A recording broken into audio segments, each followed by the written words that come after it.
নদীর ওই পাড়টা হচ্ছে আসাম, ভারতের আসাম। একটা সময় এটা গোয়ালপাড়া জেলা ছিল, এটা ভেঙে 3টা জেলা হয়েছে। এখন এই জেলাটার নাম সিঙ্গিমারি, আর থানাটার নাম হচ্ছে শুকচর। আমি এখন বাংলাদেশের কুড়িগ্রাম উপজেলার রৌমারি না, এটা হচ্ছে যে অন্য একটা থানা।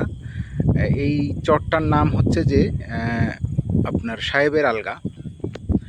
তো অসম্ভব সুন্দর এখানকার প্রকৃতি, এখানকার মানুষ। আমি একটা প্রফেশনাল কাজে এই জায়গাটাতে আসছি। এই উপজেলাটার নাম হচ্ছে উলিপুর। আপনারা দেখতে পাচ্ছেন, অসম্ভব সুন্দর। মানে এই সৌন্দর্য আসলে ক্যামেরায় দেখে মানে প্রকাশ করা সম্ভব না, এটা আপনাকে সরাসরি আসতে হবে।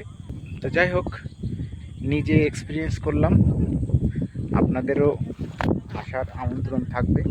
যদি সম্ভব হয় কখনো এই চরটাতে এসে ঘুরে যাবেন। বাংলাদেশের অপূর্ব যে লীলাভূমি কিংবা প্রকৃতি আছে সেটা দেখার আমন্ত্রণ থাকবে। ধন্যবাদ।